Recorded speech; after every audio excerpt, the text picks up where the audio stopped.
canal Linha de Divisa retorna à cidade de São Paulo para bater um papo, para conversar com o mestre. Eu acho que o mestrado dele é em educação, ele já vai falar para a gente qual foi a área de pesquisa, numa aproximação extremamente interessante entre um pedagogo e a teologia. Me agradou bastante, mas não vai ser o objeto da nossa conversa de hoje. Pretendo, no futuro, fazer gravar um vídeo somente sobre a dissertação de mestrado dele. Hoje ele vai conversar sobre as inquietações de um teólogo, que são muito interessantes sob a perspectiva, o ponto de vista da geração de conhecimento e as limitações que a teologia confessional pode eventualmente trazer. É sobre isso que a gente vai conversar. Eu vou passar a bola, então, para o Eduardo Simões Martins, pedindo, Eduardo, por gentileza, fale para o público, para o pessoal que está nos assistindo. Eu sei que você fez várias graduações. Aonde foi, quais foram e qual foi o teu mestrado e aonde foi? Por gentileza. Então, rapaz, a minha primeira faculdade foi realizada numa instituição confessional que se chama Seminário Presbiteriano do Sul, na cidade de Campinas, onde eu me formei bacharel em teologia. Depois, em Minas Gerais, eu me formei em ciências sociais, não é? De acordo com as viagens que eu fazia, na cidade de Passos, Faculdade de Filosofia de Passos, quando eu era ministro, né? Naquela região. Então eu viajava muito, né? E completei fiz um curso de ciências sociais lá. Ao retornar a São Paulo, eu fiz faculdade de pedagogia, aqui na cidade de São Paulo também. Posteriormente, mestrado em ciências da religião, história e sociedade, onde eu fiz um trabalho relacionado com a teologia e a pedagogia. E, no caso, a pesquisa foi feita, centrada em Paulo Freire, certo? Okay. E a minha obra se titulou Paulo Freire e a Teologia da Libertação. Fica aqui o convite, você já aceitou em off, fica aqui o convite para, no futuro, a gente gravar, provavelmente em 2021, eu estou estruturando a minha agenda de 21, para conversarmos especificamente sobre a tua dissertação do mestrado. Com certeza vai agregar muito valor aí, bem interessante. Eu queria te fazer umas perguntas. Primeiro, explica para o grande público, porque nós não temos só teólogos que nos assistem, o grande público tem filósofos, historiadores que eventualmente não têm acesso ao significado, à conceituação de teologia confessional. Fica, por favor, restrito a isso, para ficar claro para o público. O que é uma teologia confessional? Bom, uma teologia confessional, em síntese, seria um sistema de doutrina fechado, onde o sujeito que pertence à denominação X esteja fechado num esquema que se chama teologia reformada. Mas há muitos tipos de teologia reformada. Luterana, né? Calvinista, né? Diversos tipos de teologia reformada. Algumas mais abertas e outras mais fechadas, né? E o que fuja disso, muitas vezes receba um nome muito parecido como se recebia quando você não pertencia a um sistema. Se você, por exemplo, não fosse católico, era pagão. Se não fosse romano, era bárbaro, né?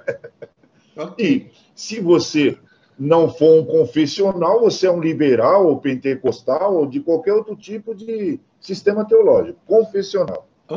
Você confessa um esquema, uma doutrina. De uma forma também objetiva, eu estou com uma preocupação muito clara de deixar esses pontos de inquietação em um teólogo, em um pastor, no seu ministério, que eu acredito que deva acontecer com vários, para que isso seja colocado de uma forma bem transparente para o grande público. Sob esse ponto de vista, seria uma inquietação para você como um ministro de Deus, um pastor, quando você se sentia preso pela teologia confessional? Qual era uma inquietação que te trazia isso? Talvez eu não me inquietasse muito, vamos dizer assim, se eu pudesse dizer dessa maneira, porque eu nunca estive preso, sabe? Eu jamais estive preso em meu espírito, na minha interioridade, mas eu acredito que muitos vivam essa conflitividade de que as doutrinas batam com a realidade da vida das pessoas.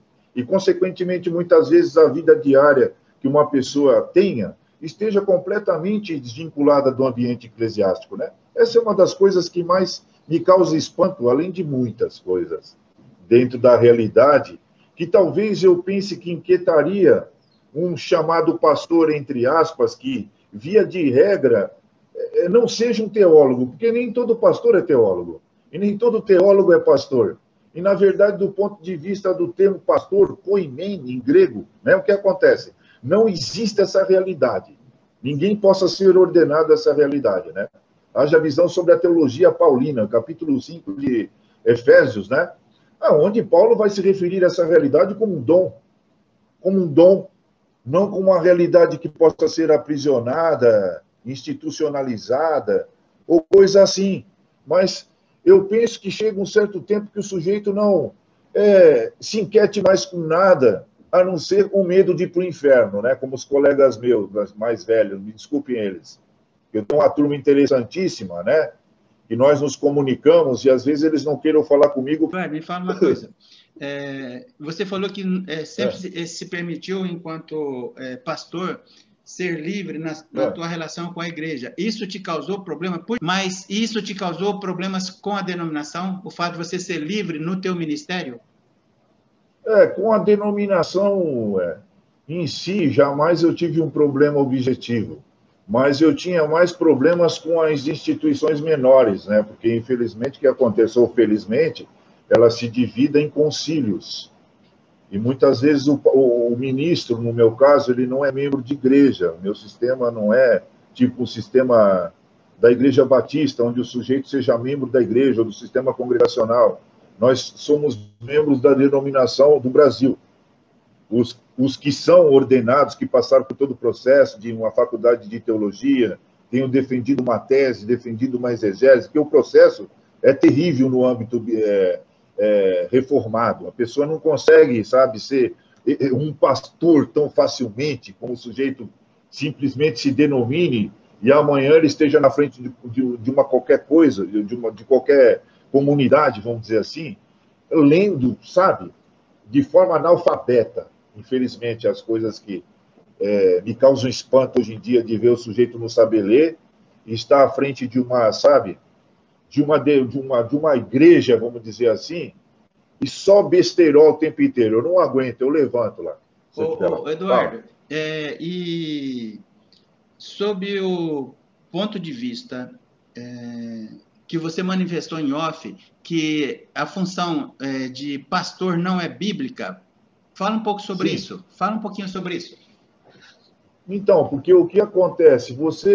Se você for estudar a história desse nome, né? Aí eu vou me reportar muito à metodologia genealógica, às fontes primárias, porque sempre eu aprendi a prezar as coisas em suas origens, né? Porque um dia as coisas foram de um jeito, depois foram de outro, depois voltaram daquele jeito, depois se misturaram com um monte de coisas e chegaram até nós. Então, o sujeito que se diga um pastor, ele não sabe o que ele está dizendo. Ele não sabe o que ele está dizendo. Ele não sabe que se trata de uma função que não existe sob o ponto de vista de que a tenhamos institucionalizado em nossa época. E, de repente, eu penso que porque um sujeito também fez um curso, seja em que sistema for de teologia ou de doutrina, ele possa, vamos dizer assim, ser dito como um pastor, mas eu diria para você que pastor pode ser qualquer pessoa. Qualquer pessoa pode ser um pastor. Não é? Inclusive, qualquer pessoa também possa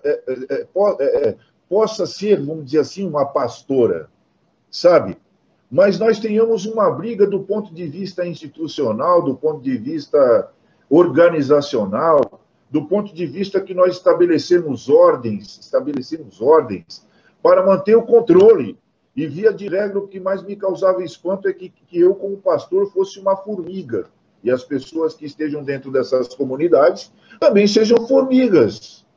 Evidentemente, trabalhando para aqueles que não são, sabe, que não considerem as coisas tão desinteressadamente assim. Então, via de regra, se trata de uma alienação uma alienação total e restrita, que o sujeito pense que essa coisa seja uma instituição, uma profissão. Me causa espanto até ser chamado de professor. Eu nunca aceitei ser chamado de pastor. Eu sou um reverendo. Reverendo. Eu recebi esse título, assim como um padre recebe um título, por uma jornada de 4 anos de internato dentro de um seminário, onde eu vou te dizer, modéstia à parte, eu tive uma das melhores formações possíveis, sabe? A níveis de teologia sistemática, bíblica, tudo que você possa imaginar, grego, hebraico, né? Me espanta que um sujeito nunca tenha estudado hebraico na vida, nem grego, não é? Não saiba nem, por exemplo, traduzir a palavra pastor do grego, que é o termo poimen, né? Poimen, não é? E, na verdade, o que haviam? Mais presbíteros, episcopos, né? E não essa coisa que nós circunscrevemos e trouxemos pejorativamente da época de Davi, pô. E quando Jesus, por exemplo, se referiu a ovelha sem pastor, é pejorativo o que Jesus está dizendo. Mas, infelizmente, nós nos comparemos a esse animal que careça de uma vida gregária, chamada ovelhas, né? E há pastores que têm a pachorra e o besterol de dizer que também sejam ovelhas, e não saibam que jamais poderiam assumir essa função de tutela, de tutor da vida de ninguém, porque o que eles fazem é manter uma doença tipo aquilo que Immanuel Kant disse: não permitem que as pessoas alcancem a maioridade. Elas vão precisar sempre deles, não é? E essa é uma coisa que também é completamente incongruente em relação àquilo que nós poderíamos ler na Bíblia, né? Mas, infelizmente, o que acontece com a maioria dessas pessoas? Não sejam exegetas. Eles não têm uma habilidade de interpretação, de analisar as coisas do ponto de vista de como elas foram, de como chegaram até nós. Que Davi fosse um pastor, mas essa coisa já era pejorativa na época dele. Ô, Eduardo. Pejorativa. Eduardo, então, você vê fala. a teologia confessional, e seja lá onde ela exista, né, e seja em qual denominação for, como um sistema de reserva de poder? Sem dúvida, é um sistema de reserva de poder. Eu tenho que concordar com Michel Foucault, que para que haja poder tem que haver dominantes e dominados. E muitas vezes pessoas que resistam. Eu sou um sujeito que resista, porque o que acontece? A eclésia reformata, sempre reformada. Essa foi uma ideia de Calvino, que a igreja reformada deveria viver sempre reformando. E, por assim dizer, Nietzsche tenha dito uma coisa certa, que a reforma não se referiria tanto a coisas novas, não é? E que ela tenha recrudescido simplesmente um cristianismo, sabe? Que adoecia o mundo, né? Por isso que ele sentava o pau em Martinho Lutero.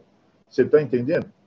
Porque não se trata de 95 teses fixadas na Basílica de Wittenberg, simplesmente. Se trata de vontade de poder, pô. De poder, pô. E nós, muitas vezes, estejamos inconscientemente sobre essas tutelas, contribuindo financeiramente para essas situações, contribuindo com a nossa existência. E eu lhe diria que o nosso tempo, como você avalia o seu tempo, a sua vida? O tempo da sua vida. Então, são situações que, não é? Me causam espanto, né?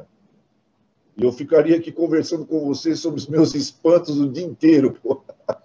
Eduardo, muito bom. Fala. Quando me indicaram você para um bate-papo aqui no canal, é porque a proposta do meu canal é ouvir toda e qualquer forma de pensar, com toda a liberdade, porque eu entendo que a sociedade avança a partir da geração de novos conhecimentos e do exercício de se colocar no lugar do outro, de romper fronteiras. O nome do canal é Linha de Divisa, justamente porque eu me proponho, eu gosto de conversar com quem ousa tangenciar ou extrapolar a linha de divisa do conhecimento. Então, eu quero te agradecer muito, eu quero te agradecer muito por esse primeiro bate-papo. A gente vai voltar a conversar outras vezes sobre pautas específicas. E então, muito obrigado. Um abração, viu? Valeu. Valeu.